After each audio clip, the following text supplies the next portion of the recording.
All right, everybody, welcome back to another episode of Three People on a Couch. I'm your host, Brian, Steve, Amanda. Today we have a very special guest, Jake Jabbour. He's an improviser, teacher, a writer in Los Angeles. Most notably, he's the founder of We Improv. He's taught workshops around the USA and around Europe. He also hosts his own podcast, The Meet. He taught improv on to blind daters on a TV show. Is that right? That's correct. We're gonna have to get into that. Yeah. He was also a 2010 Teach for America Corps member and got his master's in education strategies from LMU.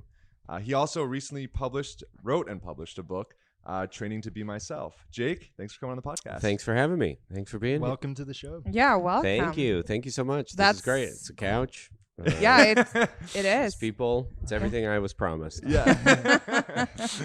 We deliver here at Three People. I want to hop into talking about We Improv. When did you start it? Why did you start it? And can we just, for the listeners who doesn't know, what it is also? Yeah. What is improv? Yeah. What is we? We. Is it Improv. more than one person? Is it the formal we? We Improv is an improv school I started to teach long form improv comedy in Los Angeles as a way to sort of like there was a gap I saw. I was coaching a lot. Then I was teaching at like public schools. And so I was trying to personally close the gap so that I could just focus on improv. And the school system at the time for improv was like classes with 16 people and one show, or you could form your own team and practice all the time, but you might not be guaranteed a show. So I just kind of merged those two ideas together. And so the classes had fewer people in them and you had practices and shows consistently just so you get more reps in, because that's what I was looking for when I was improvising. And you started this how many years ago? 5 years ago, I think now. It's hard because I've been coaching for like 10, and then somewhere in there I started going like, do people want to come to my, like, I'll host a thing and I'll put together something. And then it was a little, and then people were like, yes. And then I was like, I got to give this a name, and then I got to develop more of a curriculum. So I think about 5 years. Nice. And I feel like, if I'm correct, you're the only school doing in-person classes right now. I can't confirm that, but I think so. I'm pretty sure from my Googling. That's how I discovered you a couple months ago. Yeah. I think right now that's probably true. There's some... I'm like going to do free advertising for other people. I know that there are some like drop-in workshops, but I think I'm the only person doing in-person practices and shows. You were the first one on Google to pop up. I'm the first one. I'm the first one back, racing to get back. That's pretty incredible. So it's almost like this idea you had. It became like the perfect moment for it to explode, and things lined up. And now, like she just said, you're top billing.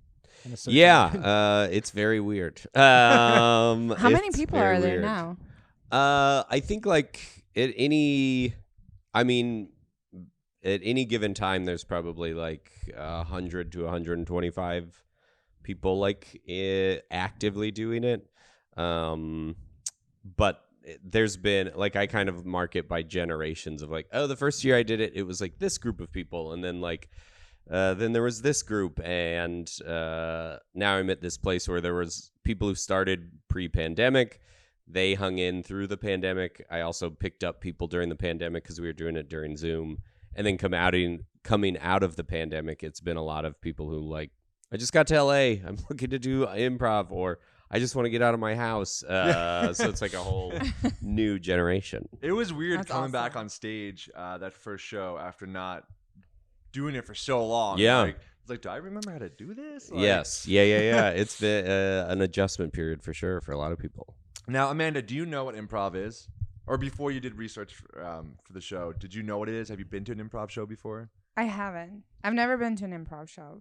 Okay, Jake, do you want to explain what it is? But I kind of get what it is, but because I used to live with you and another improv actor. That's true. So you two together were like improv We did all the do a time. They were improv. It was a lot. Yeah. It was a lot going on, and Okay. I didn't really follow all the times. But I kind of get it. But please explain if you have a good definition. I guess the short version of it is like you're just making up scenes on the spot. There is no script. There is no rehearsing.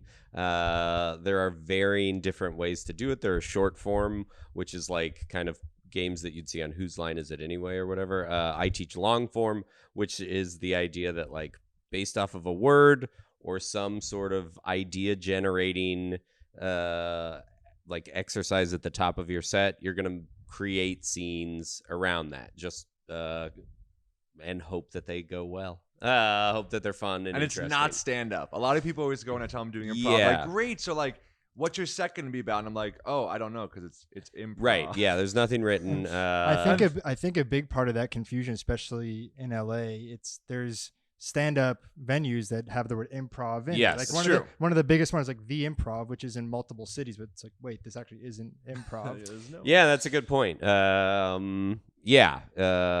The performers don't know beforehand what they're going to do any more than the audience does. So it's not stand-up. It's more like going to a live sporting event or whatever. And like sometimes it's like, well, that was a blowout and boring and not exciting. And sometimes it's like, oh, that was really great. So it's similar, and it's on a stage, so people assume it's like theater, and it's like it is to me more like a sporting event where it's like I don't know what's going to happen today. I'm going because there's a team I like maybe, or I know somebody who's doing it, and I'm hoping that it'll be fun. So yeah, it is like a sport in the sense like there's teams and there's somewhat of a competition. Everyone wants to do their best amongst their team. Right, and you have to work together as a team to have a good show. There used to be even like cage match, which was like one team versus another team, and the audience would vote. But comedy's subjective, so it's all arbitrary anyway. So there's no way to be like, oh, they scored 8 points. It's just like I had a better time watching them, I guess. So you were saying that there's no prep work and there's no rehearsals in a sense when it comes to before the show. So what does it look like behind the scenes for your team before you guys go out there? A lot. How about you? It is just about practicing the same way like you might have a coach run drills if you're on a basketball team of like, and the reason I have shows and workshops and I have teams that perform every week is so that like I can go watch them perform and then sort of go like, I noticed you were doing this, like let's spend this practice working on that idea. So if I watch a team and it's like, oh, they weren't listening, somebody said like, welcome to my birthday, and then the other person said like, I can't believe it's already Christmas. It's like, oh, you two weren't listening. So like let's think about some exercises to focus on listening. So maybe we'll sit back to back in chairs and do a scene so that you can't even look at the other person and you just have to pay attention listening to them. So it's like that a little bit of like, oh, targeted drills and activities to focus on what happened. So it's in like the show. a basketball team. If someone's a really good 3-point shooter, but they're not vibing with their team and can't run the plays, then it's not going to come out well. And that's, yeah, exactly. You'd say Yeah. that's one of the biggest skills to develop is when people are on the stage. It's not as much like for you to be focused on yourself all the time, but really listening and co-creating something in the moment. Yes. Vibing with the teammates as much as possible. Absolutely. And by like knowing your teammates and stuff, I feel like you get a sense of how they're gonna react in certain situations. So you know, like, oh, he's using him to do this, or she'll mostly do that. So you can sort of like hit him with something, and you'll know kind of how they're gonna go with that. You know, if you say like, I'm gonna jump off this, you know, whatever car right now. You know they're not gonna be like, okay, just do it. Like, you know they're gonna try to hold you back, and you'll play the game a bit there and stuff. Yeah, when exactly. you don't know each other, then they might. That's when it sort of gets a little like, I don't know what we're doing. But I really like that comparison, like with a sports team. I never thought about it like that, but it totally makes sense. Yeah, it's like sports for people who probably don't play a lot of sports, I think. So, how did you go? generalizing. How did you go into improv in the first place? I did theater in high school, and there were always like improv warm-ups before we'd like actually rehearse for the play or whatever. And I was like, this is where I'm having the most fun. But I didn't know you could do anything beyond that. Like I went to a small high school. My college didn't really have any improv.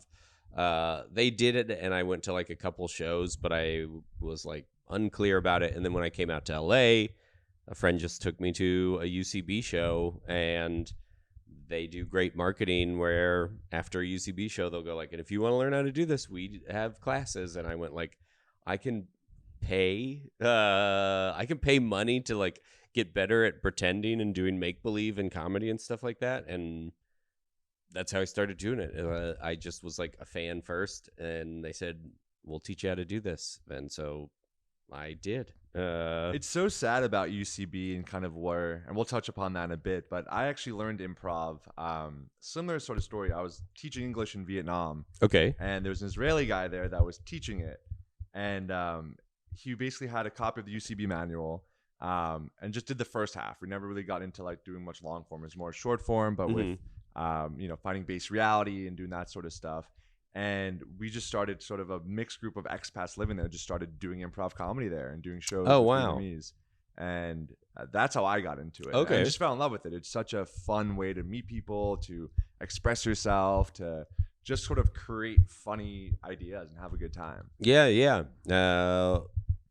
I think that's what it does for most people, is like the principal tenet of improv is like yes and. So it's just like whatever you offer, I'm going to agree to that and add information. And I think once you start learning that about improv, you can't help but have it bleed into your real life. So then you start saying yes and to people outside of improv, and then like pretty much people develop communities and social circles and stuff around this idea, because like nobody goes, no, I don't want to do that.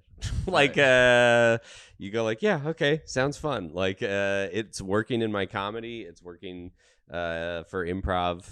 Let's see what happens if I do it in real life. And I don't think people even think about doing it. Like, I know a big thing that a lot of improvisers have to work on is like learning how to say no in their life outside of improv. To just be like, no, I'm not gonna go to that karaoke bar like 45 minutes away. You kind of become a people pleaser because your yes and is drilled in your mind so much. Absolutely. Can you give me $1,000? Yes, exactly. It's like, no. and let's celebrate. Yeah, exactly. Hey, yeah, take my apartment. I'll just sleep on the couch. Yes, and you get like rewarded with laughter on stage, and exactly. So then it feels weird in life if somebody's like, hey, yeah, can you like meet us out in the Inland Empire for a karaoke show at 1 a.m. and you're like, it would feel crazy to go no. No has never served me in an improv scene. That's interesting. It's like operant conditioning in a way. And has this ever happened to you where you, like you were just saying, you feel like you should be saying yes more in real life? Because it's kind of like a philosophy, right? It's saying yes to the moment and adding on to the moment to create something. So it's really more of a philosophy. Do you feel like that has bled over into your life? Yeah, definitely. I mean, most everything from like where I live was because I met somebody in my first UCB class, and I did live in the Inland Empire, and he lived in Santa Monica, and we were making these drives to come to the theater, and it was like, yeah, I don't know, our second class together, or like we'd taken a full level 1, and then we started the level 2, and he was like, do you want to live together? And improv had me go like, and I have a cat. And he I'm was currently like, in a still 12-month lease. Yes. And I will terminate it right now. Yeah, exactly. And it's like, I still live in that apartment. He has since like moved out, but it's like, I'm there because I said yes. And I had moved to California only like 2 years earlier, and there's no way I would have ever asked somebody I was taking a class with to live with them. Like, it just didn't occur to me to be like, oh, see if this person wants to be your roommate. But it occurred to him, and then it was like, yeah, I will. And so like just saying yes to those things, and a lot of shows I've done, or any sort of like, I attribute, I have a podcast, and that was somebody else that I did, used to be my improv coach, and he was like, do you want to do a podcast? And it's like, yeah, and we can record at my place. Like, it always comes up. So I've been trying to get him to do, like all my friends that do improv, you do stand-up. And I think improv helps people who do stand-up tremendously. Not the other way around, though. Doing stand-up does not help you do improv, I find. Because it just makes you sort of like steal the attention and try to crack jokes at the expense of your improvisers. But in terms of helping stand-up and crowd work and just be more comfortable on stage and embracing that unknown. I think it's that's so useful. that's the biggest thing, is just stepping into that role on stage and getting comfortable in that environment. So I think it probably if you do improv first, it's going to help you going that direction than if you were stand up first. 100%. But I think the key is just to get comfortable. And the thing I like about improv is, like, stand up is a every man for himself type of sport. Mm-hmm. So you're up there, and it feels like there's a lot of pressure to keep the audience at a certain level. And I like how improv, you can it's kind of like this podcast. You like take a breather in between like jokes or funny types of things. I think they work well together. I do think there's a reason like there are famous well-paid stand-ups, because like the path to getting good at that is not always fun. It weeds a lot of people out, and it's like improv for the most part does not pay. There's like, Netflix has hundreds of stand-up specials. They have one improv special. But improv is generally like a more fun journey, I think. Like, I've done both, and it's like, yeah, stand-up is like you are on an island by yourself. You are doing open mics, and it's like it is not always a fun time. And not to say that improv is always fun, but it's like, we once did a show that was a variety show, and we did an improv set, and it was a soundtrack set, which meant like we were inspired by music, and we were like running around and doing the like very silly, stupid stuff. And then we had a stand-up come up after us, and he was like, "This is the first time I performed at an improv show." And he was like, I go to open mics and sit in the basement of bars and listen to people tell horrible, awful jokes. He's like, and I come to your show and you guys like put on music and ran around the stage and like danced and like acted silly. He was like, I've been doing the wrong thing. But it's like, that guy might end up becoming a very successful stand-up, because like it does train you how to write jokes. And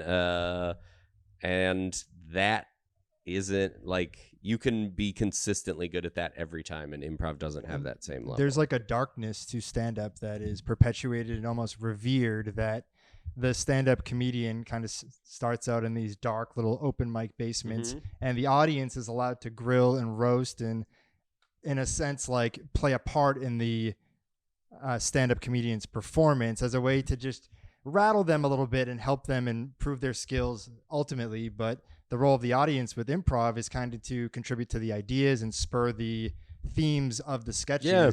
So it's interesting how the art forms are similar in a sense, but it's almost like the audience plays a much different role, at least in my mind. When Amanda, have you been in Sweden? Did you ever go to stand-up shows when you were there? Or not really. Never? No. What? No. I mean, when I was living in Sweden, I had a completely different life, and stand-up wasn't one part of it. All right. Cool. But I mean, mysterious, okay, so cool. But Didn't we go to a stand-up show here? No, we haven't. We didn't? No. No, I mean like a real show. Wow. You did what? It was an open mic. Oh, okay. He invited him. Was like, Steve's got a big show. He's got a big show. Well, like, yeah, I want to get on Comedy Bureau and see where my big show is tonight. We did. I thought it was like, this is when I first met you. I thought you had a big show coming. So I was telling everyone, I was like, you got to come to Steve's big show, and then you're like, oh, it's an open mic, and It was still fun. Yeah, you were great. Have you been there, Fourth Wall on Hollywood Boulevard? No, I have not. I walked by it and I was like, you're not missing anything. But I think it has potential.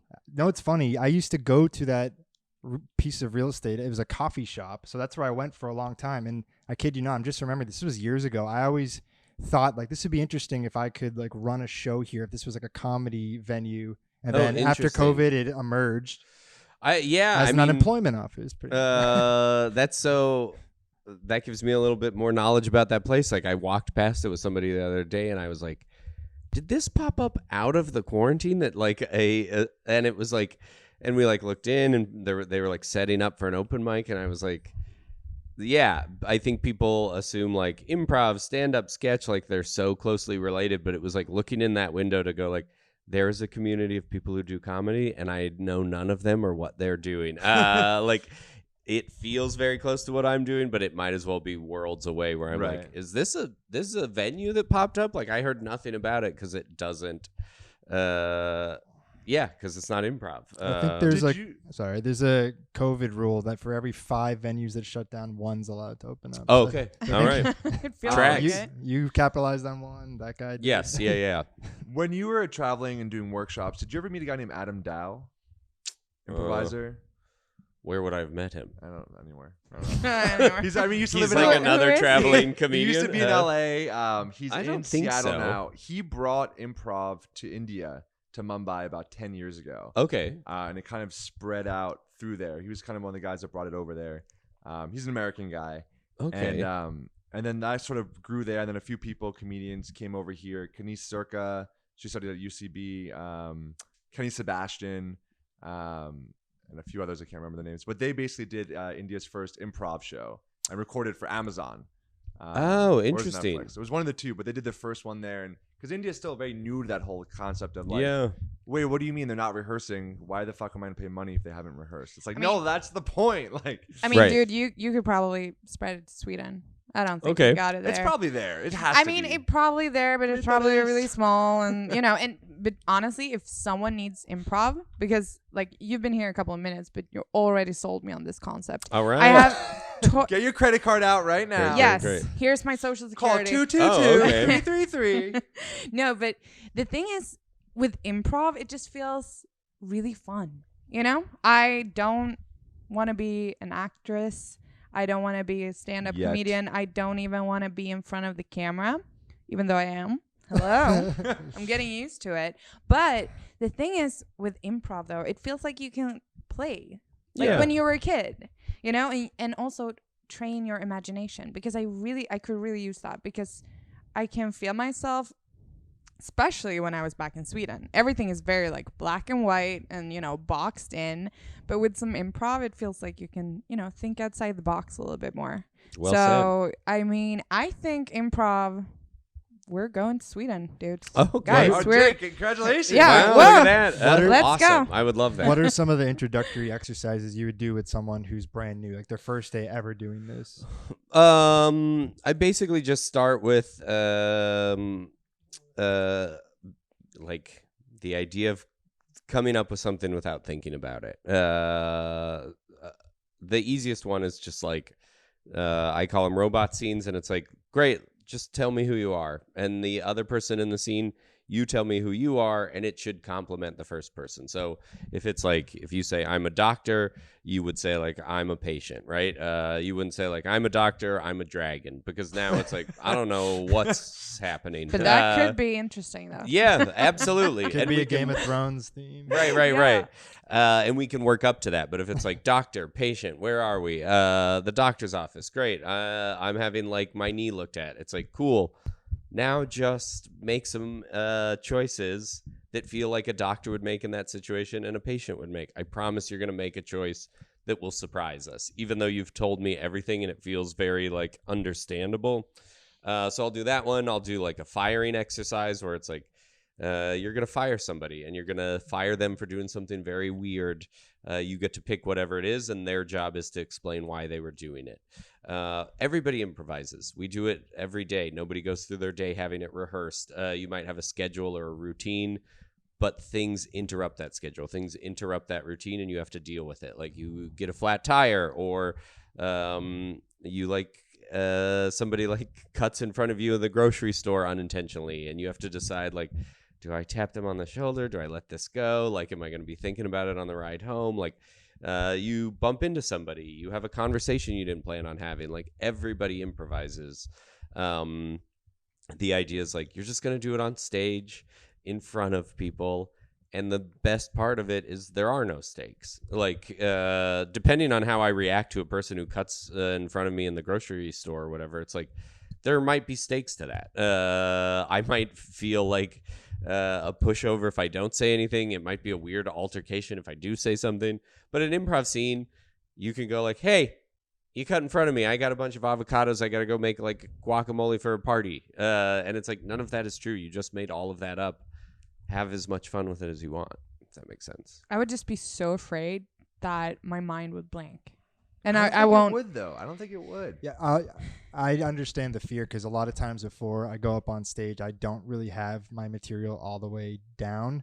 And you're like, what if I say nothing? But the part of your mind that's worrying just shuts off when you're up there and you're just kind of in that adrenaline rush state where you have to speak and say something, and you'll surprise yourself whatever even comes out. Yeah. I think that is the essence of what improv is, not trying to pre-plan. Yeah. And you probably, everybody has like a pocket in their lives where they had to do that, where it's like, oh, teaching, you're improvising constantly if you're teaching. If you work in the service industry, if you've waited tables or done retail, like you have had a customer who has been weird, and you have had to be the voice of reason in that scene to be like, okay, I'm trying to like make this work or whatever. And the idea behind improv is to say like, cool, if you identify what you think is weird about this and you get on the same page with your scene partner, now you can start writing jokes in real time, like coming up with like the most fun idea for it. And without a doubt, you hang out with your friends, you all start talking about something, and you heighten it. You like comedically play up the idea. Like I taught a corporate workshop last week, and somebody in the workshop was like, did you remember to lock the office on your way out? Like half kidding. And then the woman was like, shit, I don't think I did lock the office. And then they were like, oh yeah, she probably left the door wide open. And then someone else was like, she probably left the door open, and then posted a sign that said like, come in and take what you want. And then someone else was like, she probably put like estate sale up on the thing. And I was like, okay, we haven't even gotten started and you all improvised and heightened. Like you did it. You did everything we're going to do today before I even got started. Because that's what we do. We like find a pattern and we explore it and like connect and have fun with it. Have you ever gotten hired by a company to do a firing, but it wasn't an exercise? They actually They just they brought wanted me to push in, it on you. Intervention. That's funny. I do not do that exercise when I do I feel corporate like- workshops because I'm like, I don't know what the rest of the day looks like Like, for these no, people. she's really canned. Like, this is Yeah. real. We're actually Can firing you her get later. the paperwork at HR? Exactly. Yeah, I do not do that exercise because it's like, I don't know, one of you might have to fire someone else tomorrow.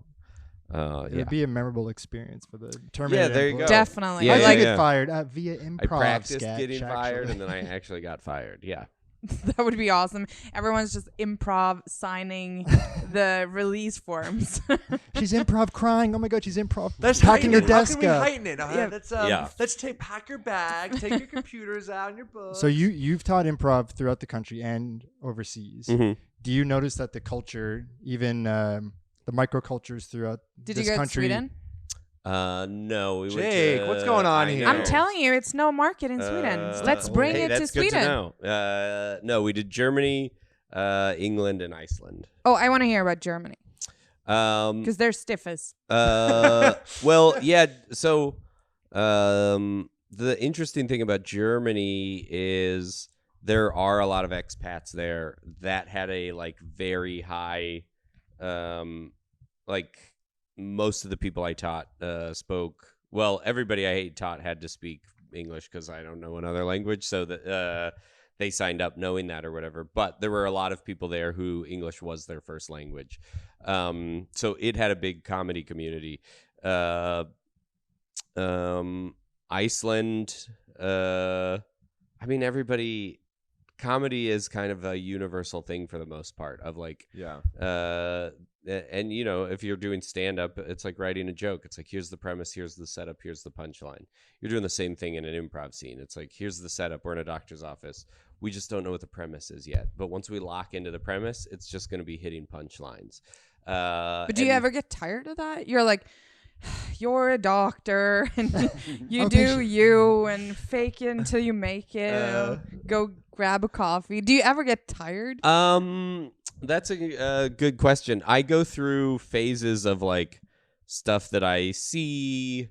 I would say like with a certain amount of certainty, I can kind of tell a direction a scene's going to go Yeah.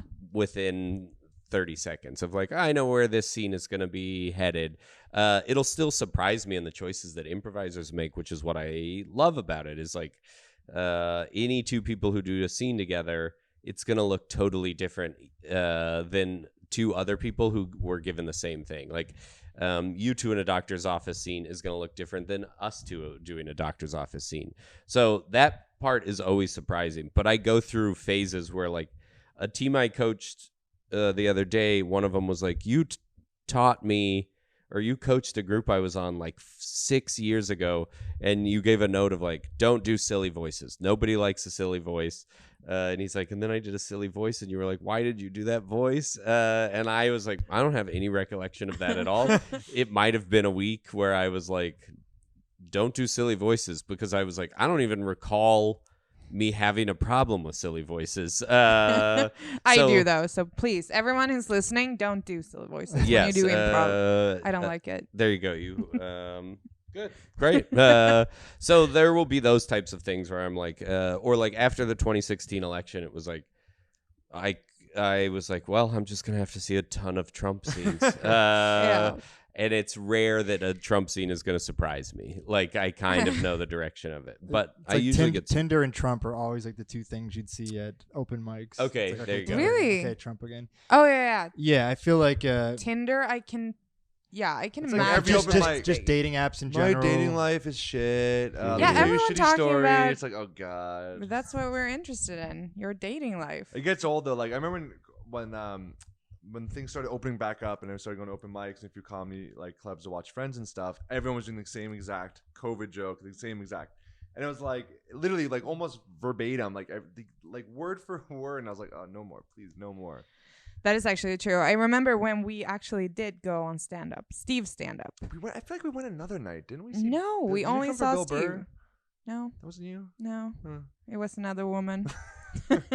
No, but the thing is, I remember that time because the ones that was going on stage before you, they had kind of the same jokes in different forms. Yeah. You know, all was about relationships and, you know, so it was kind of the same. Stand-up's like a cathartic art form for people's pain, and in terms of the pandemic and everything, if everyone is going through that shared type of pain and everyone decides to talk about it, then it's going to get redundant in some ways. I think dating is also something that everyone is plagued by in some sense. I feel like that's why those two topics pop up. Yeah. Or, I all the mean, time. relationships is also easy to relate to.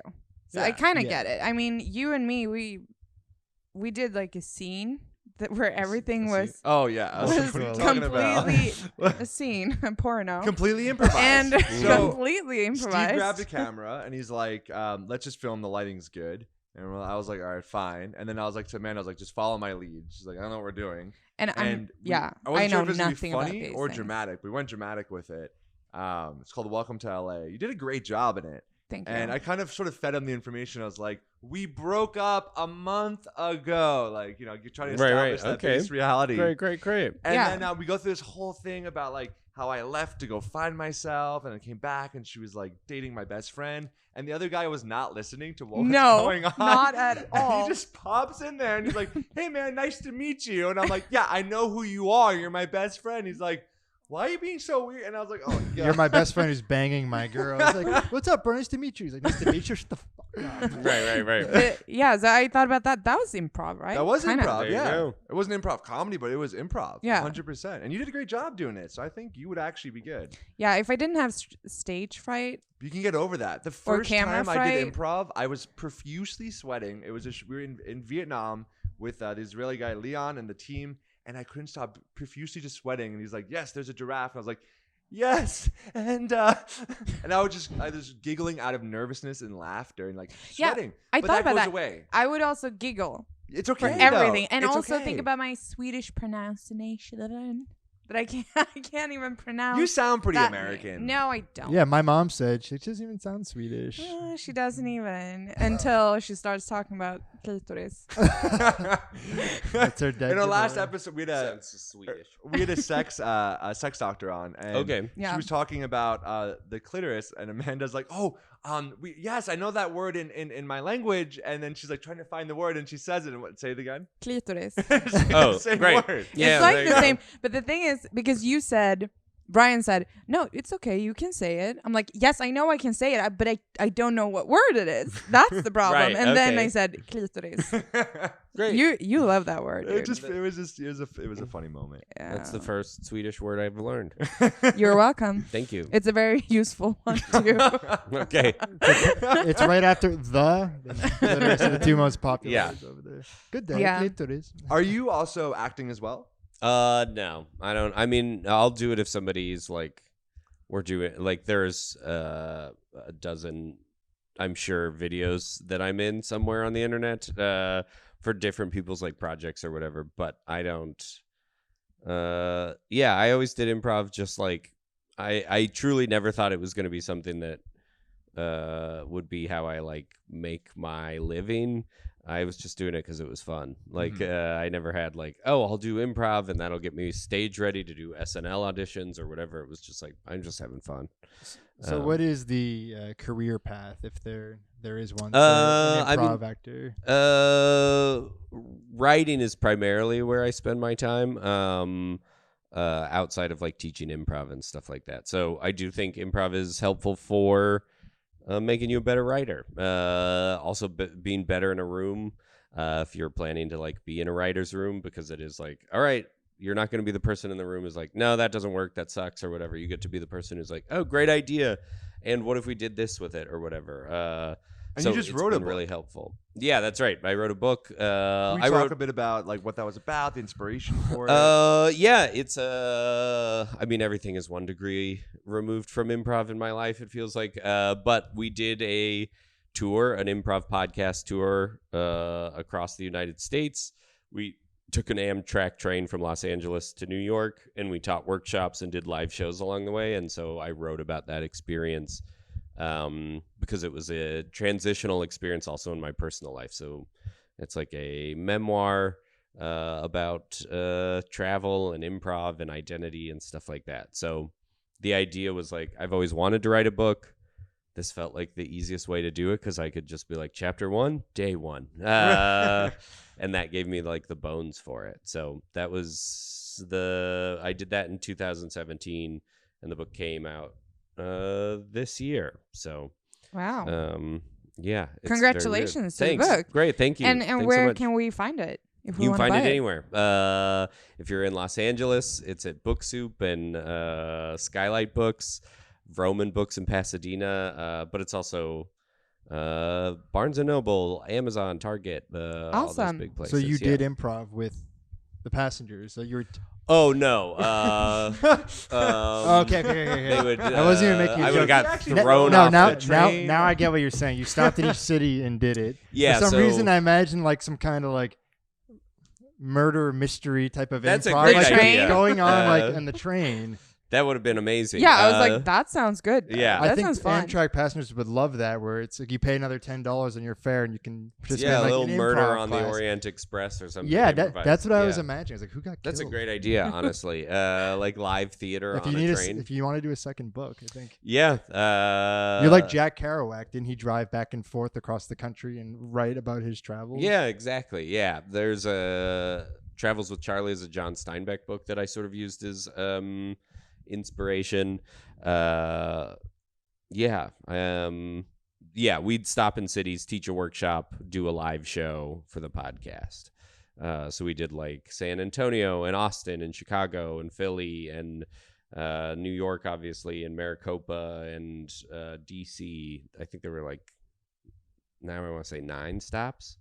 So we'd teach like a 1-day workshop, do a live show, get back on the train, go to the next city.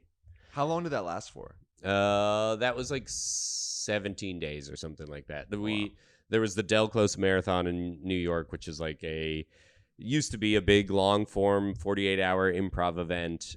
So that was our destination. Is like we got there, did a live show at that. Was this the last one that was in New York?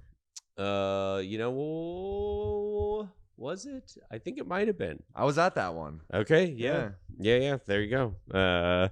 It's huge, so it would likely that we didn't see each other or know each other. But if we'll people know were each like, other in a few years. See I'll ya. see you in a little bit. Yeah. Yeah. Good luck on the book. Thank you. Yes, great. Yeah. I mean, I want to jump on that. improv train though? Can we just create that? It's a great idea. It is honestly a great idea. 4 people on a couch and a train. They do long form on cruise ships. Right. I I can know imagine. Yeah. a lot of improvisers who like did that for a summer or whatever, where it's like, oh yeah, you just like are on a Carnival cruise doing the entertainment in the evening. I mean, something that I know about improv also is because one of my favorite TV shows, BoJack Horseman on Netflix. If you haven't seen it, you have to watch it. They did an entire episode on improv comedy. Yeah, about UCB. Oh, really? I mean, they go to that bar called, what's the bar called? I don't remember. I just know it Is it turns out Birds? to a cult and Yeah. they kill each other and stuff. It might even be called Birds in BoJack. but it is like, that's Birds. They do that. I mean, it's probably even funnier if you know improv Yeah, since it is before. like very much skewering long form improv. So Yeah. I'm just thinking about that. And it just turns into a cult. And that's pretty accurate. Yeah. Yeah. They push you away from your family and drag you in. A little bit. I mean, I do like, I left a wedding to go to an improv audition, like, and then Ew. I like was talking to somebody about it. Oh, and then I know somebody else who like flew back early from their dad's funeral for an improv audition. I know somebody Wow. else who was like, I had to turn down being in a wedding for an improv audition. Was It's this to like, get on the house teams for you? yes, yeah. UCB? It's like, yeah, it's a little culty, or like it has that. Can be. So So- the way in maybe the 90s and early 2000s, which spurred a lot of the big improv actors of today, Tina Fey, Amy Poehler, is there still that high regard for the, I guess, the farm league system, so to speak, of improv? Does that still exist? Like, is it still churning out big stars? Or is the closure of UCB and Second City and the other institutions, is that telling of a kind of shift of where it's going? That's a good question. I do think like I witnessed sort of the burst of the bubble because when I moved out here and started taking classes, it was like they had 2 theaters in New York and 1 theater in LA, and then they opened a second theater in LA, and then they had the training center, and then there was talk about a UCB Austin and a UCB in London, and it was like getting bigger and bigger. And IO, which is another one in Chicago, like opened a brand new building, and new theaters started popping up around here, like the Ruby and the Pack, and it was like, oh, this is getting huge. And then much like the stand-up boom or whatever, it popped. So there are people that I've seen get on to Saturday Night Live or make their way through improv or HBO's The Other Two. The most recent Paranormal Activity has a improviser friend of mine in there that he got through improvising. I think it's still recommended by agents and stuff. It is for yeah. There you go. All the acting agents should be like, yeah, we want to see you either have like all the levels of Growlings or UCB. And I'm like, but they're all online now. Like, doesn't matter. They want to see that. I'm like, well, no, I'm gonna do this one that's in person. Like, we haven't heard of them though. Like, let us know how it is. And there is that sort of pressure to just to have that name on the resume, UCB Growlings, and that's sort of like a accreditation, if you will. Yeah, I think bit it'll annoying, always though. be. I mean, it always is helpful to have. I don't know if it'll carry that same sort of weight moving forward, but Because they're shifting to a nonprofit format now. Is that right? UCB. I mean, that's what I've heard. I don't have like official confirmation, but I think that is the direction they're going. Yeah. Sad. They're all stepping away.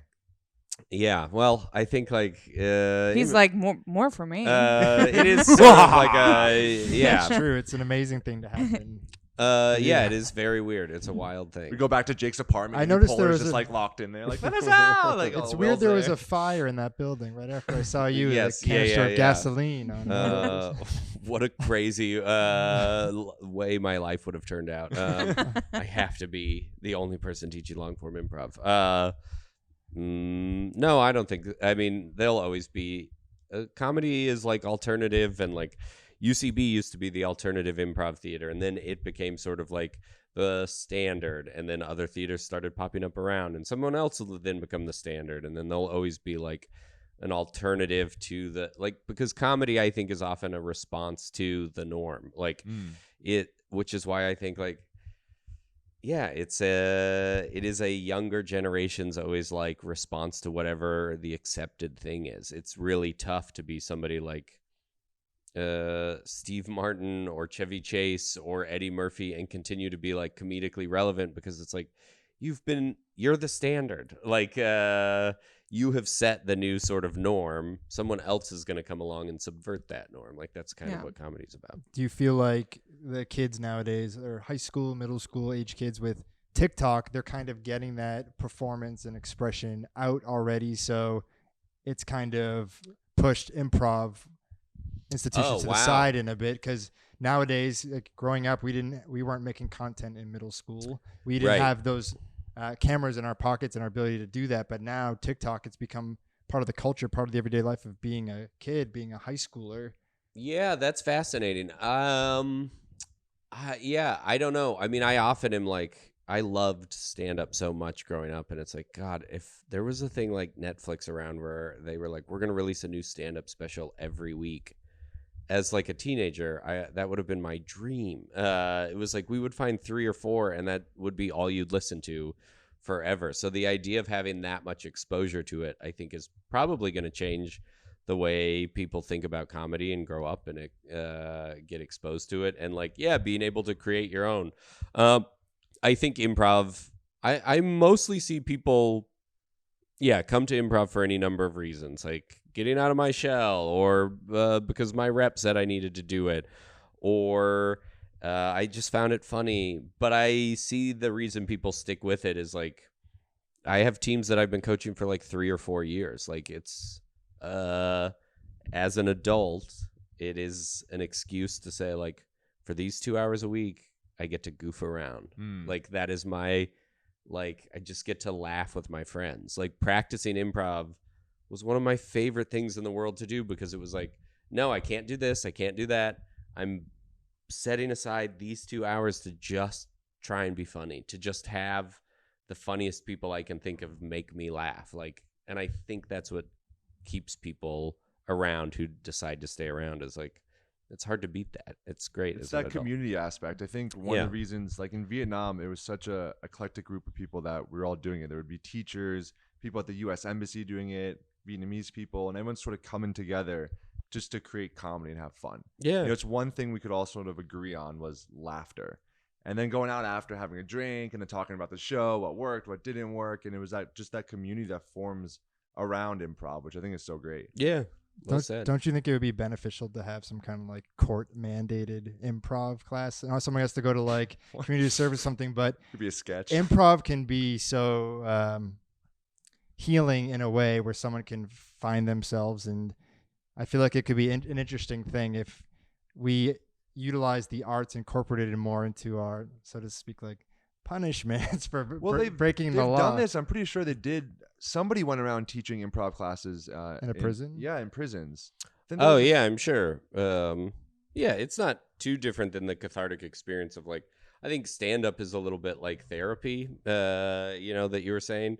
And I don't think improv is that different. Like I have seen it, people who like, oh, I'm going to get attention by being like shocking or surprising or whatever. And it's like, they take a couple improv classes and it's like, you learn you're actually going to get more attention or more positive feedback by like supporting someone else's idea, not sort of going like, I'm going to blow that idea up. It's like, and I think it does a lot for people. Like you're saying that someone's idea has value. You're saying that your scene partner, you need them. The character they're playing has worth. And it's like, you really learn a lot about like what it says to sort of like respect somebody and value them and like give their idea credit, because that's all anybody wants to do is be heard anyways, right? Like actually heard and listened to. And that will actually heal someone, prevent them from committing more crimes, theoretically then cleaning up the trash on the side of the road. The trash needs to be cleaned up, but are you ready to improvise in front of an audience to purge that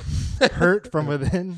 Great. I love that. That feels like it should be on the front of the pamphlet. In prison, they can end a scene just by shanking someone. They don't even need to do the... Yeah, scene's over. Start running around the chair. Hard denial. There's no yes anding that. So you were saying in India, there's already a Netflix special, and improv is a pretty big deal there. Why do you think culturally in the United States it kind of goes on the back burner? And well, maybe Whose Line Is It Anyway? Maybe we'll do an HBO show, but it's not a Netflix isn't giving it as much attention as it is scripted, but Well, it's so new over there. So like even stand-up comedy, like I would be joking, like half my friends, it's like you get a Netflix special and you get a Netflix special because Disney, Amazon, and Netflix are all competing for content right now, and so all just pumping so much money in there, and so they're just giving all these new age comedians a platform to do stuff.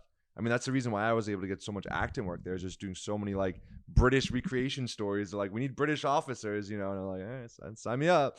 But it's just because they're all competing for content right now. And it's also very fresh and new, and it's a way to sort of speak about the problems in India without getting in trouble. Sort of. I don't know do you know Veer Das, the comedian?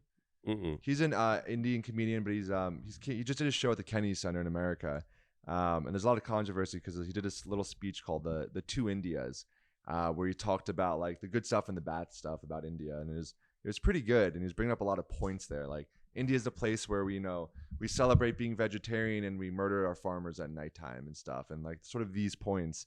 And now they're trying to basically threaten to put him in jail. He's saying he went to America to spread hate against India, and so there's this crackdown now on all comedians across India, which is scary.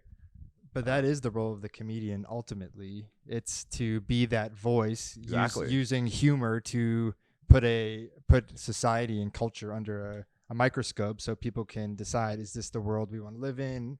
And I feel like that is the role, and we're lucky in America for the most part. We can speak freely, but it's a bit concerning in other nations. I'm sure in China you wouldn't be able to have an improv Can you team. imagine being a stand-up comic in we're even doing it when we were doing improv in Vietnam. It was a little bit like we had someone on our team who we sort of like, we knew they're like worked for the government. Really? I mean, A spy? not a spy. I remember to edit this Why is this out. guy always in a suit?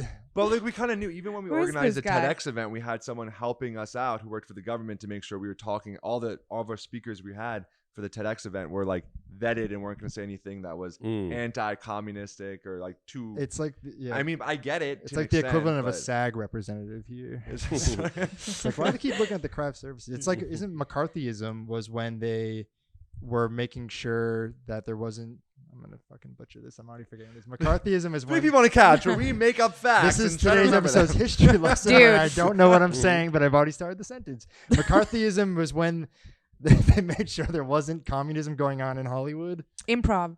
and improv. Yeah. They No more crushed it. sharing the stage. Yeah, it was that. I think you're right. As far as I recall, is like the idea that they were accusing people of being communists and developing a list and not really having evidence of it, and that's the reason that Charlie Chaplin, I believe, left the United States. Really? That's Yeah, why? Yeah. Because he was like, I don't need to be accused by my government of what my political beliefs are. Well, there was something in the 70s, I forgot what it was called, where Maybe. they were, the government was investing in all these Hollywood movies to sort of like spread propaganda. What was that called?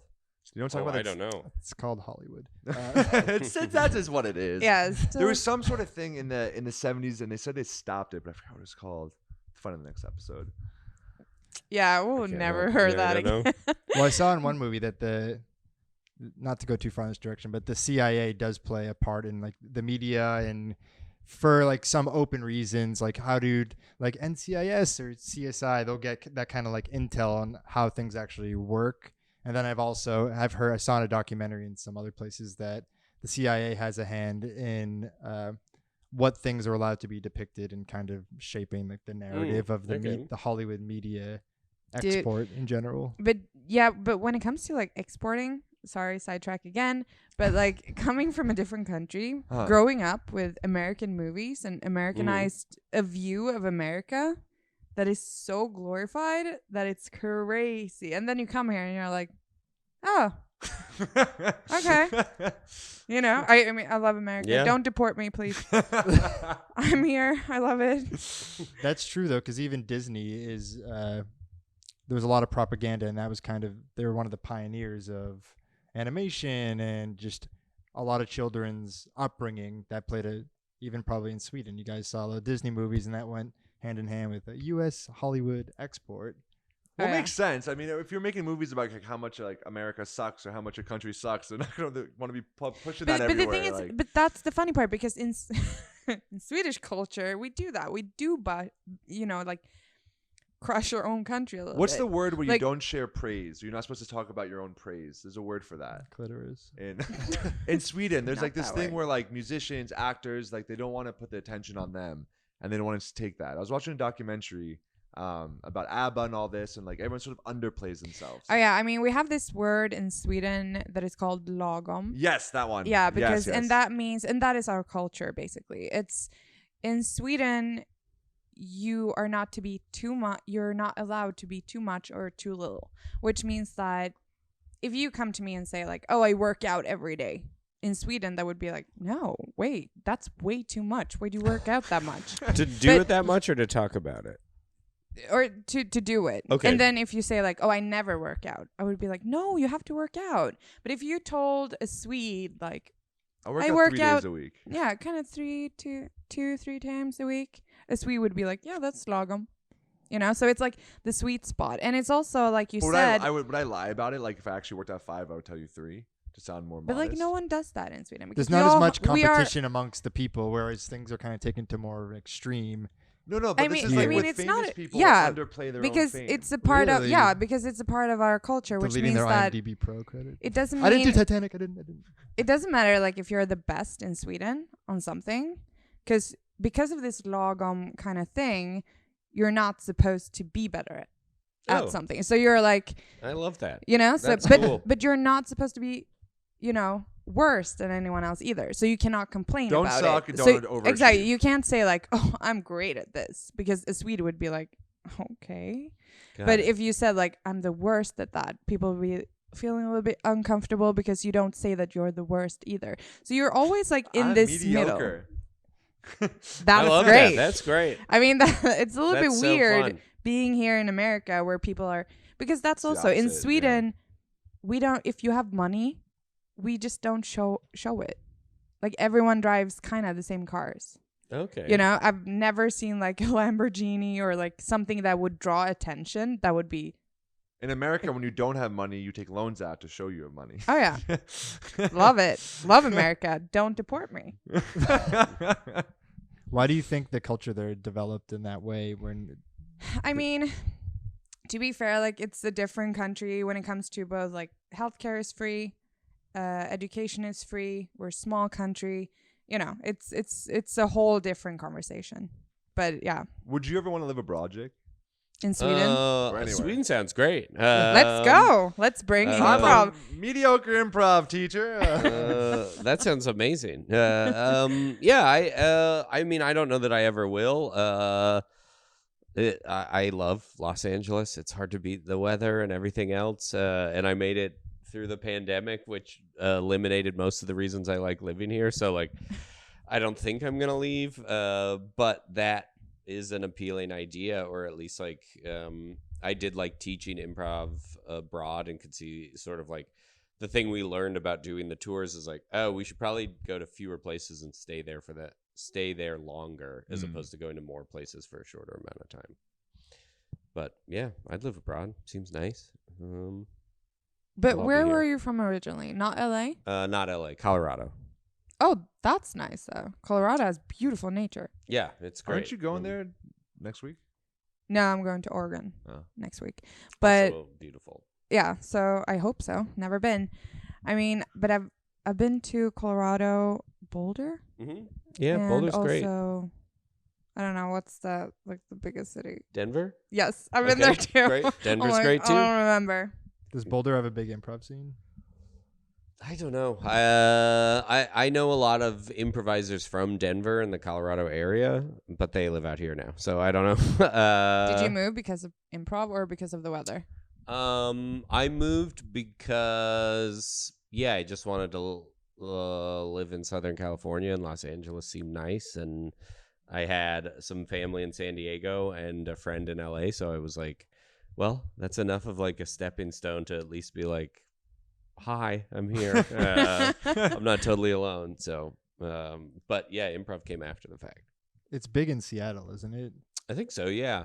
I mean, it's growing everywhere. Like, that was the thing, is like, I thought now it's in more places. I don't know if it's as important as it used to be, but everywhere I've been, pretty much like has some version of a little scene. which is cool. And do you love think that. the future is going to stay on Zoom even when society's opened up? It's still going to be something in terms of the education of it and I think performing? it's cool that people who didn't have access to it now. Like, I think there'll always be a market for that, and I think you can do some really cool stuff. I mean, our podcast is essentially, that was an easy transition to do it on Zoom, because our improv podcast is like, the audience can't see you, so you've got to figure out a way to do everything by talking about it or describing it. So the Zoom transition was not that difficult. I enjoyed doing it over Zoom. I just did not enjoy doing it 8 hours a day over Zoom. But I think there'll always be a market So for when it. you do improv on your podcast, which is just audio, you can't see the other people you're Yeah. improvising with. We can see each other, but the audience can't. So if I Got was it, like, got Oh. take that, they wouldn't know what the hell. So I have to go like, here's the coffee you ordered or whatever. Was it an adjustment learning how to do it on Zoom? Like, do you take a few steps back away from your computer so you have a range of motion? I think some people teach it that way, but I taught it closer to how we did it on the podcast, which is like, if you need to describe something, say like, we see I open up the window and sneak in or whatever, and then it's like, I'm dressed in a Santa outfit, and then it's like, ho ho ho, and it's like, cool, you're sort of describing it for the audience.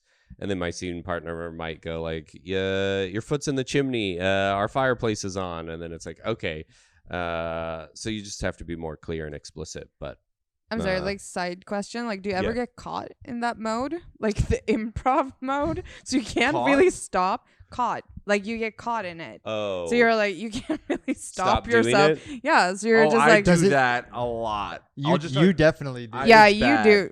I enjoy. Dude. You don't do this like if I'm like ever with a new group of people. I'll just start doing improv with them, even if they're not Dude, improvisers. when- no, You don't do that? No, I'll be like, not at all. I'm like, we're gonna rob this place or whatever, and some people are like, what? And other people are But like, yeah, let's But grab the that's cake. that. I remember that with you and the other improv actor, because it was improv 24/7. I didn't know their real names. I didn't know like There you what go. they actually did. I was like, dude, I don't know what they're talking about. So I could never take you seriously. That's So very I'm funny. very happy that Steve moved in, because now at least you're There's like, a balance. There's a balance to it. a Yeah. little bit. You do that a lot, but I feel like it's good because it makes things fun and spontaneous. And even if it started off as like a fake scenario, it kind of becomes a reality. Hey, let's go run down the street. It's like, is it a scene or are we about to go sprint down? Do the we You're gotta street? go like, do okay. something? I find I meet the best people who can sort of yes end to that without me having to be like, let's do improv now. If I just go into it and then they respond, I'm like, oh, we're gonna vibe well. Like this is gonna be fun, you know. Yeah, I think I'm sure. I mean, everybody I hang out with is an improviser, and like, But it's what I do for a living. So it has shifted into like, if I'm hanging out with a bunch of improvisers, we're probably not improvising, because it's like, oh, we're off the clock now. I get it. It's so more like a becomes, profession. yeah, a less of a thing. So- And I try hard not to like put it on my friends like back home when I go to Colorado, of being like, your LA friend is back in town. He's gonna make some jokes in your living room. They're like, shut the fuck up, man. So you don't get caught in like the teaching role either. You're like, you're in a room. oh my god, no. right now. Yeah, anytime I like, when I taught at public schools, my like coworkers or other teachers would be like, you do improv? We had no idea. And I was like, great. What kind of like impression would I have left on you if you were like, I think that guy does comedy outside of here, because he keeps busted into our room like saying crazy shit or whatever. What were I you was like, teaching when you were teaching? I taught special education. I started grades like 7 through 12. I did that for about 5 years, and then I did K through 2 for about 5 years. Gotcha. When I was teaching ESL, I incorporated a lot of short form improv games. Yeah. So like Zip Zap Zope, I would change it to like apple, right? So it'd be like pull, like, so they're learning pronunciation. I'm not following. Is Like this when we- improv? It tracks. He was, When he, you're- was he was teaching them English though. When I was teaching Oh, them through like apple. like Yeah. 4-year-olds. And they're the best. Like 4-year-olds, Yeah. like they'll have fun with it. They'll like get super creative. It's the 12-year-olds. They're like, there is no slide in this room, teacher. And you're like, I know, we're making it up. And like, I it's know. just- Now, can you put deodorant on for the third time?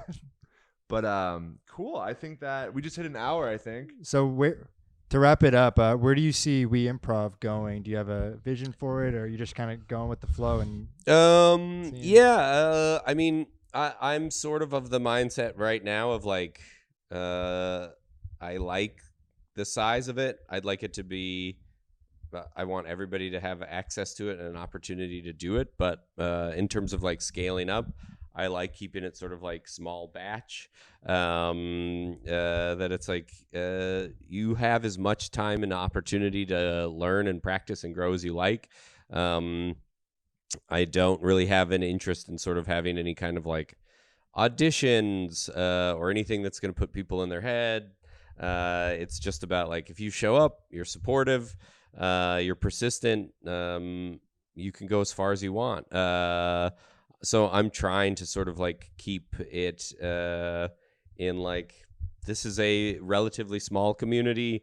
I get new people coming in every day, which is great. But just creating a space where people feel comfortable and have fun and get to like do it for whatever reason they want and don't feel that there is a level of competition to it.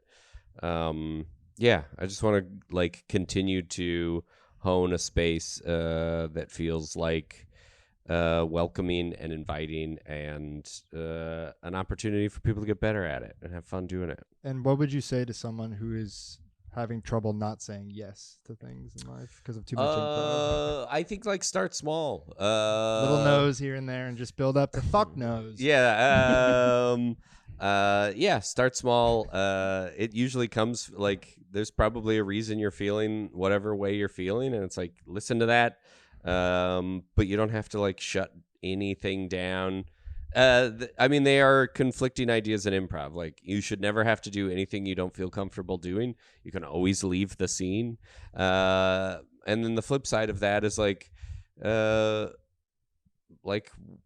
be okay with the idea of like saying yes to something where you don't know where it's going to go. Like it is okay, but you've got to do those in gradual steps. And the responsibility of a workshop or a team or a coach or a teacher is to make people feel safe to take those risks.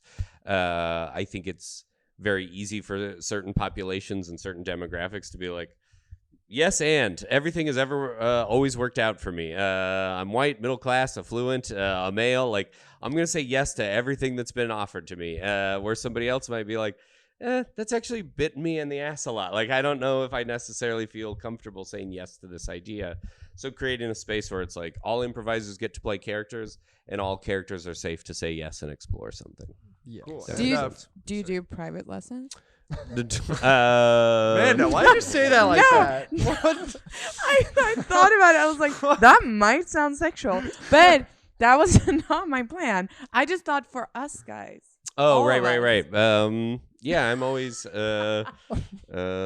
yes, and there's always opportunities. I mean, he can only say yes There you and. go. So it's Yeah, like yeah. For an easy people that are question. listening or watching this, where can they go to find classes? You also teach screenwriting as well, or That's right. If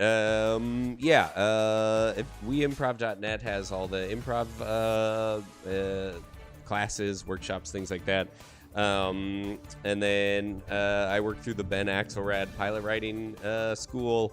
And that's the first on Google. I think if you type pilot writing, it's all on the internet. Jake Jabbour. I haven't scrubbed anything, which is probably not great, but everything I have is up there. Cool. Thanks Cool. for coming Awesome. on. Yeah, thanks for having me. This was really fun. Thank you. Okay, guys. See you next week. Peace. smiling at other people releases what are those mirror neurons? Yeah. It releases a hit of like dopamine when you smile. So you were. It passed her. You missed. Okay, actually, it's time to wrap up. No. I know. Do you want to I know. outro us? No.